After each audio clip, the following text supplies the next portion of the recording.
I remember this just vaguely since I was little at the time, maybe 7. In my old house, my room had its own floor.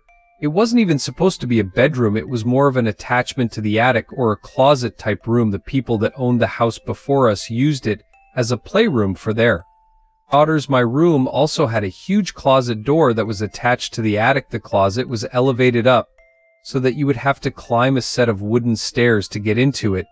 It had a big sliding door, and it was completely packed with toys and other junk from my childhood. Since I was little at the time, I always got scared of being so separated from the rest of my family and having that huge closet in my room. Then there was this one night I was laying in bed afraid after watching a scary movie with my family. Then I heard the sound of a toy fall over up in the closet. I jumped out of my bed and ran to my parents' room. They told me there was no one in my closet. They saw how afraid I was, so they let me sleep in their room that night. The next night I had kind of forgotten about it until I heard it again, the sound of a container of Legos spilling out everywhere up in the closet. Again, I ran to my parents' room and told them about it. My dad was starting to grow impatient with me. He reluctantly agreed to let me sleep in their room. Again, the next day, me and my mom check the closet, and there it was, a pile of Legos lay on the floor, spilled out of the container. I thought this was proof that somebody was in my closet, but my mom assured me that it simply fell over that night.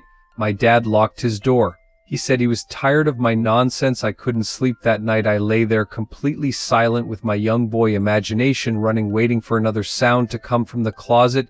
It was probably about an hour before it happened. It broke the silence, the sound of the closet door rolling open with force. The moonlight shining through my window illuminated the figure standing by my closet door. I let out the most horrific, ear-piercing scream you've ever heard as pure terror swept over my body, a feeling that I still remember today.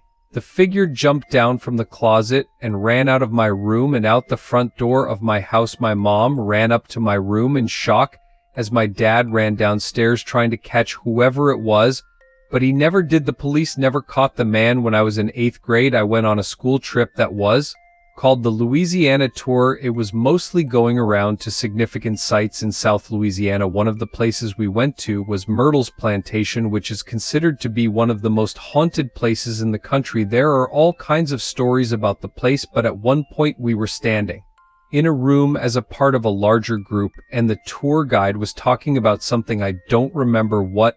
As I'm standing there, I start to hear what sounds like someone hitting a piano key. After I heard it a couple times, I started to look around for the source of the sound. I didn't see a piano, but I kept hearing it, so I asked my friends who were standing near me if they heard it. They said no. When I heard it again, I said, "There it is again. They must have heard it." They thought I was crazy, so I went back to looking around the room. Everyone's eyes were on the tour guide, except for one woman. She caught my eye and pointed at me, and then at her ear with a questioning look. I realized she was asking if I heard it too, and I nodded. At this point, the tour guide starts telling a story about a soldier who had died there and that he played the piano, and multiple guests had reported hearing him playing in the night. I honestly didn't know what to think. I guess I still don't. I talked to the woman as we were all leaving the room, and she said she heard the exact same thing as me, but her husband and son had not heard it. It was near Halloween time when my friends and I were telling ghost stories. My friend said she was going to tell a story about her parents as first date. She said she didn't like telling the story since it was actually true, but we prodded her on to cut to the chase. The parents had a nice, if awkward, first date, and around the time that they would have said goodnight, the male in this situation, who's my friend's dad, suggested that they go for a midnight hike up Provo Canyon. He apparently knew the police since he had done a fair amount of rock climbing in the area, so the two drove up the mouth of the canyon, got out of their cars, and started hiking under just the light of the stars. Since it was a new moon, at some point the man starts getting a bad feeling since the pathway ahead, which would pass under some trees, would be dark, and because it was getting quite late, he ignores the feeling and presses on. A minute later, the feeling came back to the man. He ignored it again and started walking a bit of the way into the trees when his foot hit something soft in the middle of the path. Under the trees, it was too dark to see just what this soft thing was, and the feeling came back stronger than ever. Instead Kind of finding out what his foot had bumped into. He and the woman both agreed to hightail it out of there. Years later, after being married for some time, they were watching an interview with the serial killer Ted Bundy. In response to a question asking him to describe the time that he felt the closest to being caught, he explained about the night that he lured a girl into Provo Canyon and had just killed her when he heard some people coming up the trail. He explained how he hid in the trees just in time, only to watch some guy walk right into the body and, for some reason, just turn around and walk away. My school's library is open until 2 in the morning for the idiots like me that don't do their essays until the last minute. It's a pretty small building and most of the books are in the basement area called the stacks. Just to give you a quick layout, there's the big main stairs that go down to the stacks of vending machine room, and the long hallway with the 4 entrances into the stacks. The stacks are 2 really big rooms on opposite sides of the hallway with a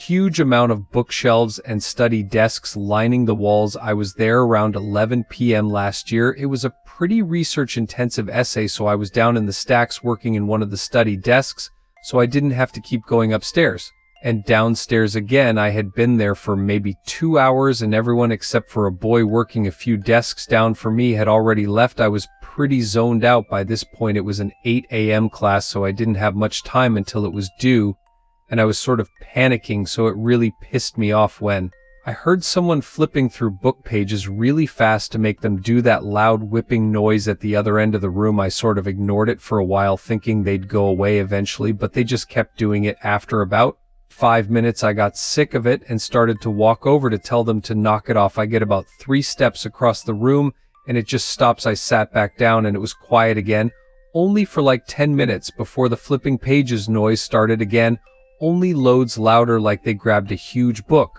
That time the boy started to get pissed off too, and he stood up and started walking around through the bookshelves trying to find them. It kept going, so I got up too and started looking around with him. It got really loud and it was pretty obvious where it was coming from by that point, so he started walking towards it. He was on one side of the shelves and I was on the other. We walked all the way down the shelves, no one there. We hadn't seen anyone come in the stacks, and we were on the side of the room with the entrances. No way could anyone have come in without us seeing them. The noise stopped again and we both sort of just slowly walked back to our seats. I assumed it was just a fan or something in the other room, and I really needed to get my essay done. We sat down and immediately the noises started again. It sounded like it was coming from right next to the guy's chair. He shoved his stuff in his bag, looked at me, said this, and took off. I was out of there maybe 5 seconds behind him. I still won't go back in the stacks at night, even when there's other people down there. This happened when I still had my fishing boat. It was a horrifying experience that will never leave us. Me and my wife departed from the East Coast for our 2-day fishing trip in the North Atlantic. The first day and night were normal. We got a decent catch at night. We played cards while listening to music. It was enjoyable up until the next night. After a slow day at sea, we were playing cards again inside this night without the music. It was at that moment that we heard the sound of a boat motor. We rushed outside to see a man piloting a crappy old motorboat with absolutely no lights on. He had stopped directly in front of our bow. The man was middle-aged. He had a beard and a baseball cap on. I went up closer and asked him if he needed help. He asked us if we had any spare gasoline. I apologized and told him we didn't. I asked the man if he was low on fuel and if he needed a ride back to the shore, but he declined. He claimed he had plenty of gas, which brought an awkward silence as me and my wife wondered why he asked us for gas. Then the silence started to creep me and my wife out, mostly because of the way he just blankly stared at me. The only reason I could see was because of the deck light in the front of our boat. Other than that, we were surrounded by darkness. The man finally broke the silence and asked us if we had a good catch that day. I told him we didn't, still trying to be polite even though the situation was odd and creepy. I asked the man how he was getting around in the darkness, but all he gave me was a chuckle, as if I had made a joke. I figured he misheard me. He turned his little motorboat around and the last thing he said to us was, "Nice meeting you folks." He sailed off into the total blackness surrounding us. Me and my wife were completely weirded out. My wife told me she was afraid he was going to rob us. Being a fisher, you run into and make conversation with other sailors and fishers all the time, but I knew something about that guy was off. The fact that he came up to us so late at night, so far from the shore and alone in that little motorboat, and the way he acted, we were both really uncomfortable. So I decided to turn out our lights and sail a bit north just to make sure the guy couldn't find us again. Call me paranoid. Later that night, probably around 2 in the morning, I woke up to the disturbing and piercing scream of my wife. I shot up from my laying position to see a man standing at the edge of our bed. I lunged out of the bed towards the man, but he was out of the cabin before I could even get out of the room. I heard the sound of the same motorboat starting before speeding away into the darkness again. We sailed all the way back to the shore that night and reported the man right away. Of course, nothing was ever heard of the topic again. We still have no idea what the man wanted or what he was planning on doing.